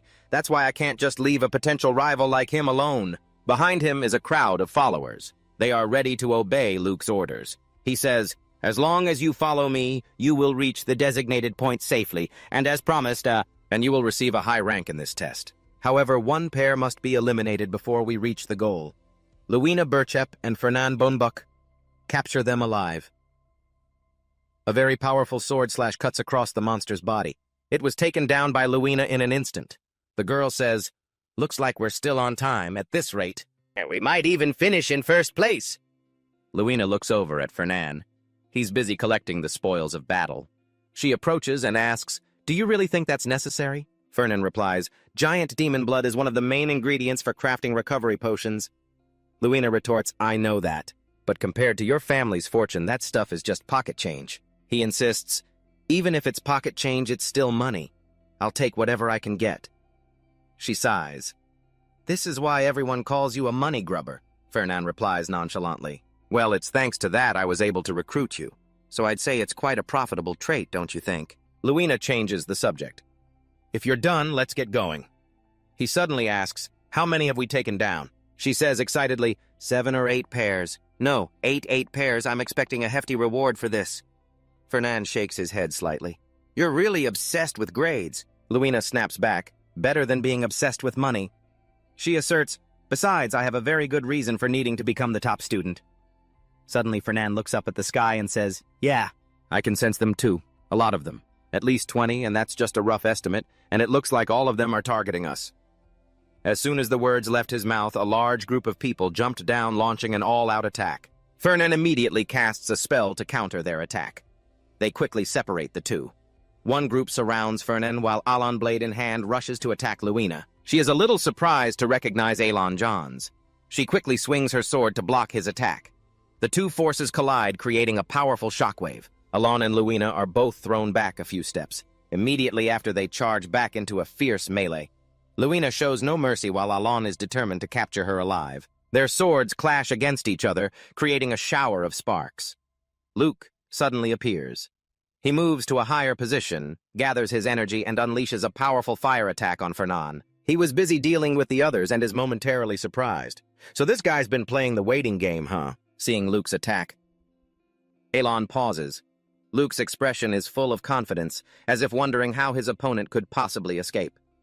Fernan, however, is not afraid. He meets Luke's attack head-on. The two mages clash. The amount of mana they mobilized was so great it caused a massive explosion. Those standing nearby were caught in the blast, each one feeling suffocated. Luke lands on the ground. He says with an amused look, "Good grief. I was just going to watch, but you took care of half my pursuers in the blink of an eye. Could you please try to be a little less aggressive? You're fighting way too fiercely. It's not like you at all. I know full well what that guy in the cloak is up to. She's playing at being the queen." Fernan replied bluntly, "I just wanted to see what it's like to take first place for once." Lugus scoffed, "First place, huh? No way. So let's try negotiating peacefully. You know there's less than an hour left in the test, right? If we fight now, neither of our teams will make it to the finish line in time. How about you let me and Alon take first and your team can have second? That way we both benefit. What do you say?" While Fernan was still thinking, Luina roared, "I'd rather lose in a fight than hand over first place to someone else without even trying." Lugas, with a helpless expression, said to Fernan, "You heard her. My partner doesn't agree." He smirked. "Looks like negotiations have failed, huh? All right, then. Let's see what you've got," Fernan said. Then he channeled the combined power of the people on Luina's side. They were naturally stronger than Fernan's side, but there was one thing they forgot. He was an earth mage. Fernan smiled and replied, "Let's save that for next time." Lugas suddenly felt that something was wrong, but it was too late. A magic circle appeared beneath their feet. The ground suddenly began to shake violently and rocks came crashing down. Lugas shouted, "It's a trap! Everyone run!" A large boulder fell with a loud crash. "Hey, Lou!" Fernan patted Luina on the shoulder. "Hey, let's get running." The girl grumbled as they walked. "Honestly, if you had a trick like that, why didn't you use it sooner?" he complained.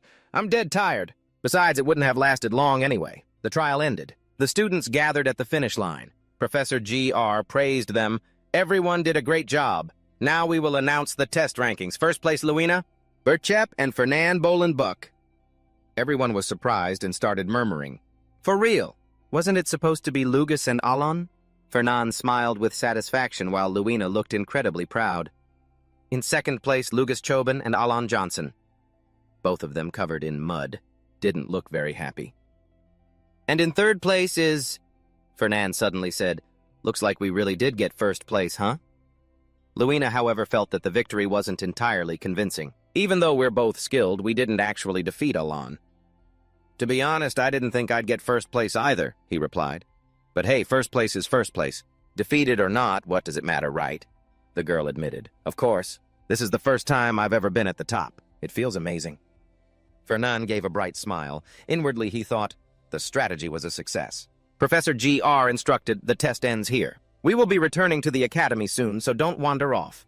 Suddenly, Luina asked Fernan, "Hey, you know the new student Ian Amiri, right?" He answered, "Of course. Who doesn't know Amiri?"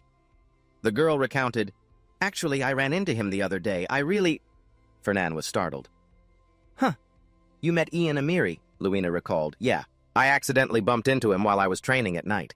The situation was pretty interesting. It was just like that time you secretly watched me practice my swordsmanship." These words made Fernan freeze. He kept rubbing his face, which surprised Luina very much. Fernan felt strange words appearing before his eyes again. This was a prophecy. Another part was being revealed. The contents shocked him completely. What is this? The sky was red as blood, a thick, suffocating, poisonous gas, a terrifying demon as if heralding the apocalypse was targeting Ian Amiri. Then the resilient back of a brave knight stood in front of him. Fernan felt the story had changed. The words of the prophecy appeared again. "Senior, what are you doing? Ian Amiri, you asked me once, didn't you? You asked me to be your knight. I refused back then, but not anymore. Now I know who you are, and I know what you're fighting for. This is my destiny. A knight is the sword that strikes down their master's enemies, and also the shield that protects them." Luina charged towards the demon Ensomalis. A brilliant blue aura surrounded her. Fernan wondered, what the details of the story have changed again. The scene changed. Luina was lying in a hospital bed covered in wounds. Ian held her hand tightly. Thank heavens. I'm so glad you're okay. You're in the hospital, Senior. Please listen to me and don't misunderstand. Ian's eyes burned with intensity as he looked at Luina. The bastards who want to drag you and the entire Birchep family down, they're the Barenbachs, aren't they? Those rotten rich folks. Fernan cursed. Damn it! How dare you talk about a senior like that? You little brat! Suddenly someone called his name loudly. Fernan! He jolted awake. So it was just a dream. Luina asked worriedly, Are you okay? You suddenly fainted.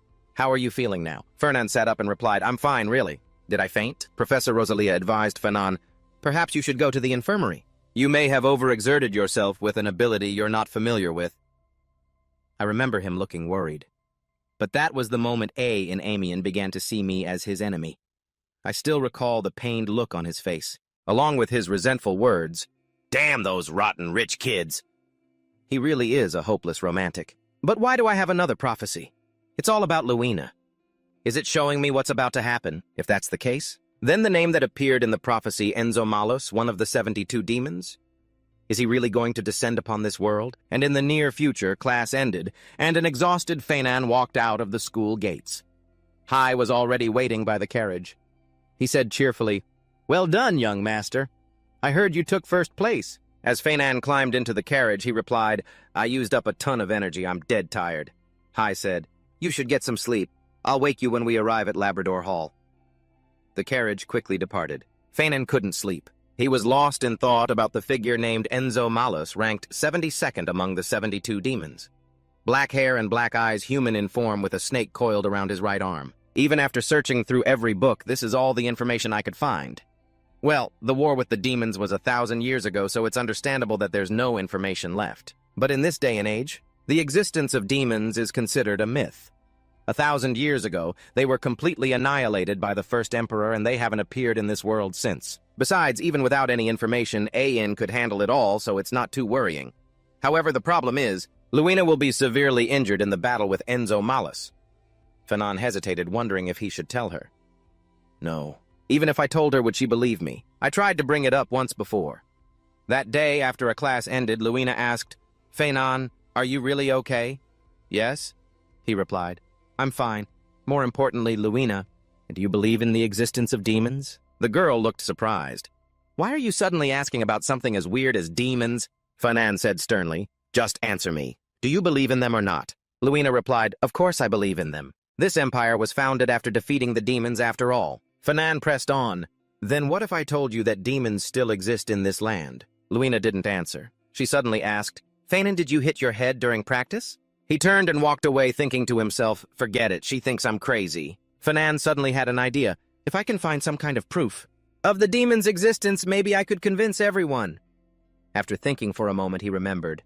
Ah, that's right.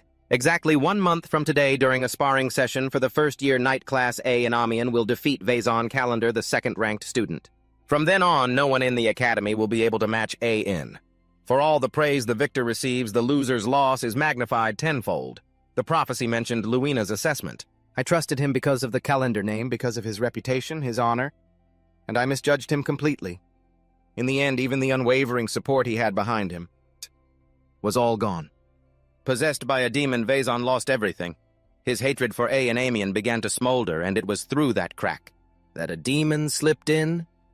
Fernan confirmed, This is the first time a demon appears, even if indirectly. If I can use this event, then it will be much easier to convince people and get their help. And then I'll have clear proof.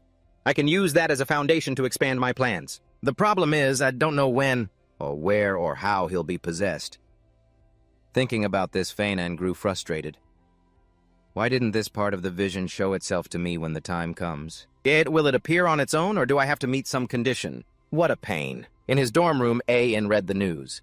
The front page reported an incident during the joint class for second-year knights and mages. Could it be that Fernan Bellenbach has been hiding his true strength?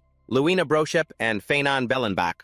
How did those two ever become a pair? He exclaimed, Truly worthy of the Bellenbach name. Gott remarked, No matter what, Brochep is still Brochep. Even if they've lost their military power, it's thanks to the Brocheps that the flashy Bellenbach name is finally taking action. A.N. smiled. You seem to quite like the Brochep family, don't you? Even as you hate the Bellenbachs. Got scowled and snapped, "Don't you dare compare those two families. The only knights who could stand alongside me and the former emperor on the battlefield were from the Brochep family. Of course, these days people praise the Bellenbachs more. Times have changed." "Old general," he replied. "That's why this is a degenerate age. If it weren't for their war treasury during the 1,000-Year War, I would have never gotten involved with those new nobles." An idea just flashed in Gatner's mind. "That's right, I'm go ask that kid for some money. Your gear is looking all tattered." Aen was a little confused. "What, that's so sudden?" Gatner replied, "That Fernan guy. Hasn't he been unusually kind to you?" Aen corrected him, "It's Fernan." Gatner insisted, "Whatever. The Balin Bucks definitely want to establish a relationship with House Amiens. The Balin Bucks never say what they want directly. They'll build your trust, make you lower your guard, and then finally rope you in." Aen asked back, "You mean Fernan?" "Approached me with impure motives, but my family has already fallen into ruin." "What could he possibly want from me?" Gatner yelled. "Why are you so self-deprecating? Besides, his motives don't matter. What's important is that we can take advantage of him." Aen hesitated. "But I don't think Fernan is being kind just because he wants something." Gatner was startled. "What?" Aen recalled a fond memory. "When I first met him, that senior was the one who gave me medicine when I was injured by a monster. There was absolutely no calculation in his eyes back then. He was genuinely worried about me." He told Gatner, "Asking a person like that for money, there's really no honor in it. Trust isn't something that can be bought with money." Gatner trembled with anger. "You are such an infuriating child. Even the late emperor used to say that having a wealthy sponsor backing you is incredibly reassuring, you know. Don't tell me you're siding with him just because he treated you to one meal." As he spoke, he threw himself into kneading the dough, forcing Aen to block the splatters with a newspaper. Gatner warned, "The Balin Bucks aren't the type to be nice just for the sake of it. Stop arguing already. Just go see him now. He'll definitely give you money as if he's been waiting for you to ask." Aen put on his coat and went to Fernan's dormitory, but he was stopped at the gate. Aen felt a little awkward. "Can't I see him now?" The attendant explained, "Young Master Fernan is very busy managing his family's merchant guild while also attending his studies. It's difficult to arrange a time without a prior appointment." Aen said, If that's the case, could you please inform him that it is not just any guest but Ein Amiens who has come in person?" A moment later, the attendant reported back. "I told him that the young master from the house of Amiens has arrived, but he says he's busy at the moment and asks that you please leave." Aen was bewildered. Is that so? I understand." He left quickly. Aen said to Gatner, "You said he'd give me money as if he were waiting for me. He's so busy and I just went and bothered him." Gatner replied, "That's not right. This is too strange. Fernan Balin Buck would never react like this." Fernan stood on a balcony above, looking down. "How surprising. I thought this bait wouldn't be tempting enough. I never expected him to initiate contact so soon." The attendant opened the door and entered the room. He said, "As you instructed, sir, I have sent Ein Amiens away." Fernan replied, Good work." The attendant asked, "But you've been monitoring Ein Amiens so closely. Why let him go so easily, especially after you went to check his class schedule?" Fernan explained, "For him to come find me this quickly is indeed a bit strange. Many people seek out the house of Balin Buck, but all of their motives are the same. Perhaps Aen is no different. But that's precisely what I find so strange. He's not the type to easily ask others for help. I have a feeling he didn't really want to come this time. Once I'm certain he has placed his trust in me, it won't be too late to lure him in." The attendant looked confused. "Do you really need to go to such lengths?" "For the descendant of a fallen imperial house." Fernan picked up his teacup, took a sip, and then said, "Aen possesses outstanding qualities. If I can get him completely on my side, he will surely be a very valuable asset." The attendant picked up the teapot and refilled the cup.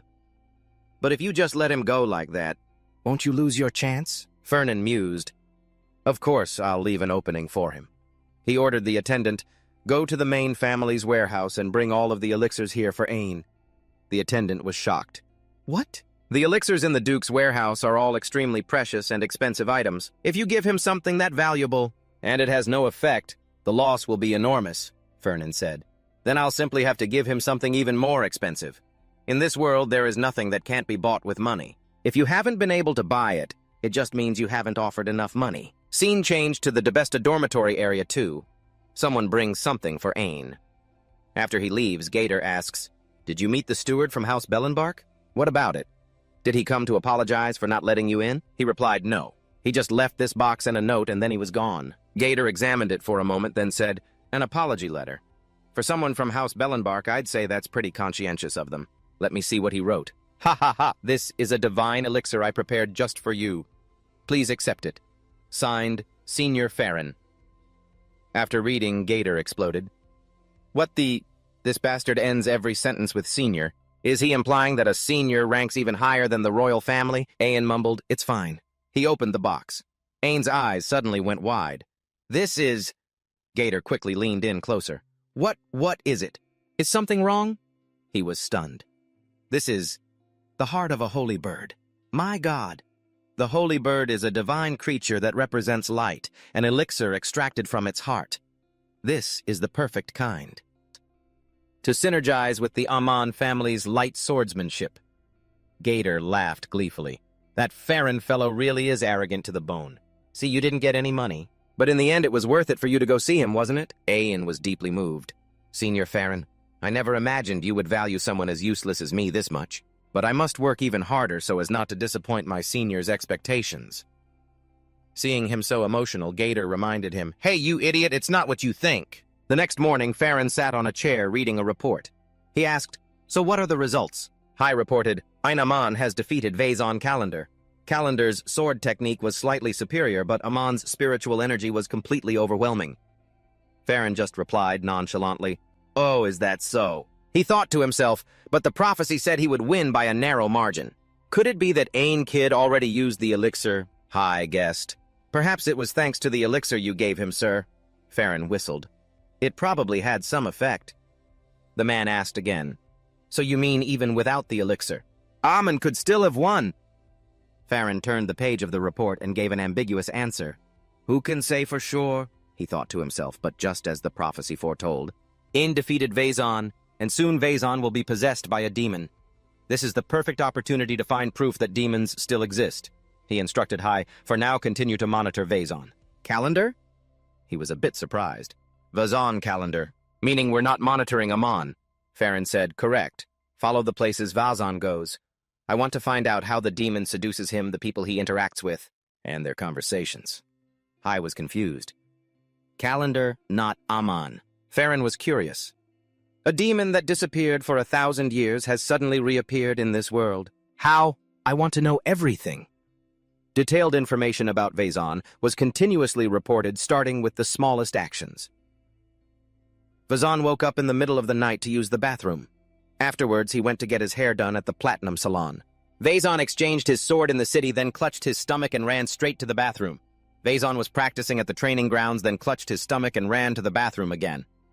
Farron was taking his midterm exam. The subject was Introduction to Spatial Magic. On the board, a large sign read, "Use of textbooks permitted. Anti-cheating magic is always active." He finished the test very quickly. While his classmates were still scratching their heads, he thought, "It's been 2 weeks since I started monitoring Vaison, but the scary thing is absolutely nothing has happened. But this isn't right at all." That evening, Farron sat on his bed reading the activity report on Vaison. Something major should have happened by now.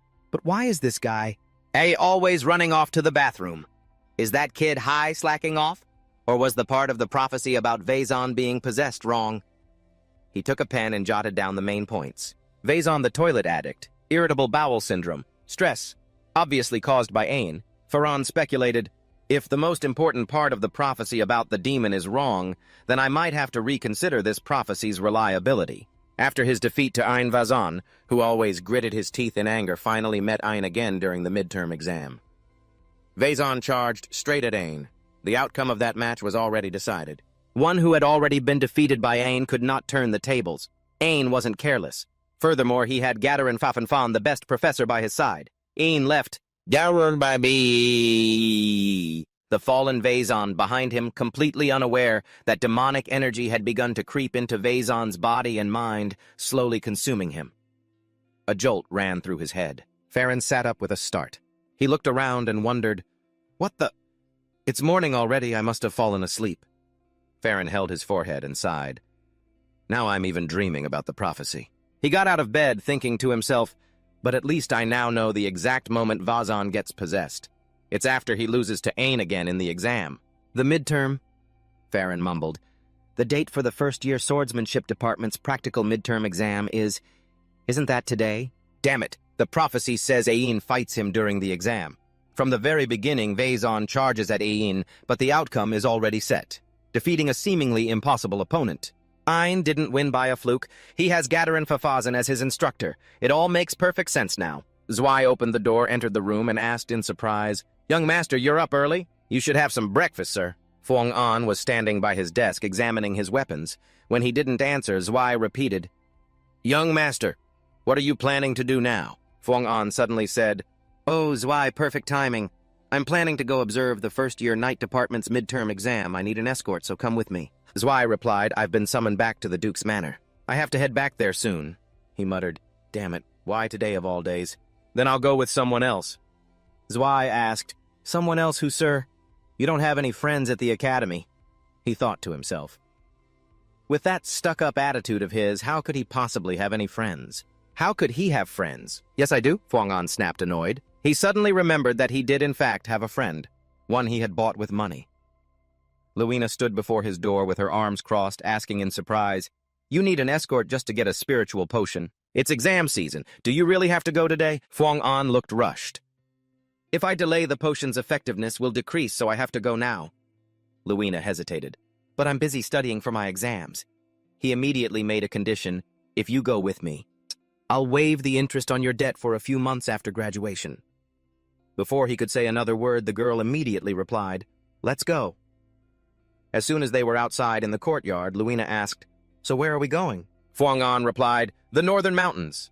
The girl yelled, "What? That's where the first years are having their midterm exam right now. If an upperclassman trespasses there without permission, we could be disciplined for violating the rules."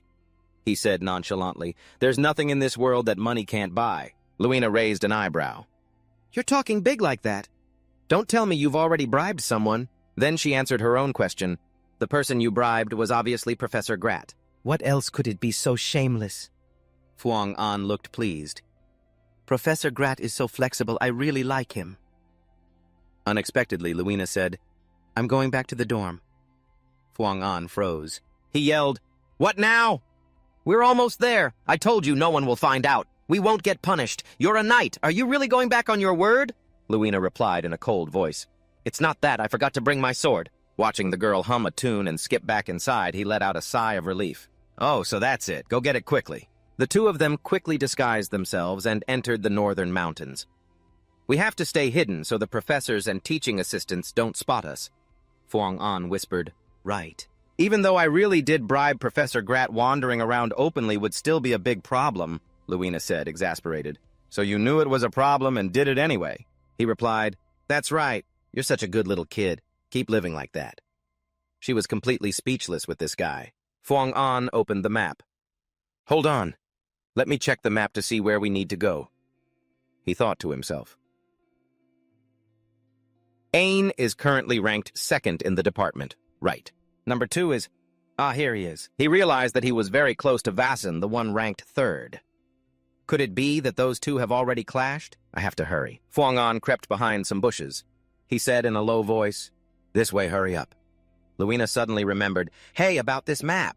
Isn't this a professor's map? A student holding a professor's map is a violation of the rules. Just how much did you bribe Professor Grat, huh?" Hearing her complain constantly, Fuang An suddenly thought, was it a mistake to bring this girl along? She just needed to follow me quietly. Suddenly, he heard a strange sound. Luina exclaimed, "Wasn't that the sound of a monster just now?" Fuang An worried silently. "Don't tell me it's over there." A scream rang out. "Ah!" Luina shot to her feet. "That's where the first-year students are. I have to go check it out." He yelled, "What? Wait, Luina, it's dangerous to go alone. Stop!" But the girl had already dashed off. But Fuang An had no other choice but to follow Luina. The two of them quickly found a few first-year students. Luina knelt down to examine one. "He's unconscious. It looks like he was attacked by a monster. Thanks to the defensive magic on the map, he's not injured at all, but something's very strange. The monsters in this area aren't usually this aggressive." Fuang An gritted his teeth. "Damn it. This is starting sooner than I predicted. I haven't even had a chance to check on Vasen's condition yet." Another roar echoed, and Luina and Fuang An looked up at the sky. Feeling the pressure growing stronger and stronger, Luina was a little scared. "Fuang An, what in the world is going on?" An explosion, boom, boom, boom, erupted right in front of them. Luina cried out, "Where are we?" She suddenly noticed a movement behind them. The sound of footsteps, thump, thump, thump, ran towards them. A giant pig-headed monster holding a large wooden club was charging at them. Luina immediately drew her sword and took the offensive. A single sharp slash severed its arm. Blood spurted everywhere as the severed arm fell to the ground. The monster continued its attack. Luina was surprised. Why wasn't it stopping? Its arm had been cut off. The pig-headed monster, its two eyes glowing red, charged straight at Luina. Just then, the ground suddenly shook, and sharp spikes of rock shot up, piercing the monster. Funan was still casting his spell. The earth beneath continued to form into sharp drills. The magic staff in his hand glowed brightly as Funan launched them straight at the pig-headed monster. Thwack, thwack, thwack! A volley of projectiles embedded themselves in its back. Luina jumped to one side to dodge the attack. She kicked off a large tree trunk as the pig-headed monster immediately gave chase. Luina leaped high into the air as the monster's giant body crashed forward, sending a tree trunk crashing down. Luina landed on the ground next to Funan. She asked frantically, "What in the world is that thing?" He replied, "It's called a berserker. It doesn't feel pain anymore." Berserker monsters are on a completely different level than normal ones. They're obsessed with killing every living thing they see. The only way to kill them is to chop off their heads, Luina asked. But why did the monster suddenly go berserk like that? Funan remembered the prophecy mentioning monsters across the land going wild because of a demon. But while the professors and teaching assistants were busy dealing with the sudden anomaly, Vaesen had used the demonic power he'd obtained to attack Ain. And Ain, pushed to his absolute limit, finally awakened. But it's just like in the plays. Whenever the main character is in a crisis, all the other problems seem to pile on at once. And now, it's exactly the same. Thinking this, Funan couldn't help but smile. Seeing this, Luina snapped, "I asked you why the monster went berserk. Why are you smiling? Do you find this funny? Is this situation amusing to you?" Funan raised his magic staff. He began to cast a spell and said softly, "Luina, for now, let's just focus on taking down this persistent pest." She thought to herself, he definitely knows something. The map floating in the air slowly vanished. Vazon, kneeling on the ground, muttered, "Again, you again, Ein Amian." Ein stood before him, his hand firmly on the hilt of his sword. He turned to leave, but Vaesen suddenly spoke. "You think this is over? It's not." "No," Ein asserted. "It's over. The match is decided. The loser is you, Vaesen. You've lost." Hearing these words, Vaesen was deeply shaken. "I have to win. I have to win." He remembered the look on Lu's face when he'd said, "Sorry if my expectations were a bit too high." "There's no need to apologize." Vaesen was tormented. "I've failed the prince's expectations.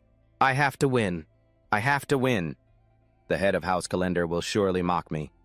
Letting that pathetic whelp get the better of you," Vaesen lamented. "I've failed my family's expectations as well. If I lose this, I could lose my position as the heir." At this point, only one phrase repeated in his mind, "I must win. I must win. I must win." He clenched his hands into fists. Large veins bulged on his skin, twitching uncontrollably. Vaesen told himself, "I have to defeat him." Using the last of his strength, Vaesen charged forward, screaming, "Stop! Right there, Ein Amian!" Ain watched him with a look of pure confidence. But by now, Vazen's aura was just a faint flicker. Ain coldly unleashed a flurry of strikes. The flash of his blade drew straight, sharp lines across the air, and Vaesen fell to the ground. He lay motionless. Gashner snapped, "Why is it that every time he sees you, that guy charges in like he has a death wish? He's so weak, yet he can't even accept defeat. He's a coward, a disgrace to the spirit of a knight." "Kill him," Ain replied. "I can't." Gashner raged. "If you let him live, he'll disgrace the honor of all knights." Ain explained, "This isn't a real battle. It's just an exam. Please say something that makes a little sense. If I leave him here, a teaching assistant will come and get him soon." Back to Luina and Funan's fight with the berserker. The two of them had taken it down without much trouble. He felt that it wasn't actually that strong. Luina thought for a moment, then made a suggestion to Funan. "I think we should give up on the spiritual herb. Let's leave this to the professors and the TAs and get out of here." He answered casually, "We can't. I'm not giving up. I'll just have to break through that swarm of monsters and head west." Seeing how reckless Funan was, she shouted, "Are you completely out of your mind?" Pulling his cloak tight, he said, "Out of my mind, you're the one who just took down one of those berserk monsters. You should know by now. They might be persistent, but they're not impossible to kill. Luina suddenly asked, "Did you somehow predict this was going to happen? Is that why you said you needed an escort?" He was a little flustered, but still answered firmly no. How could I have possibly predicted this? But she was still worried. "It doesn't matter. Either way, this feels wrong. Is some spiritual herb really more important than our lives?" To her surprise, Funan replied without hesitation, "Of course it is. The spiritual herb is more important than my life." And with that, he took off running. Luina flew into a rage. "That Funan, he's insane!" But she immediately ran after him, unable to let him go alone.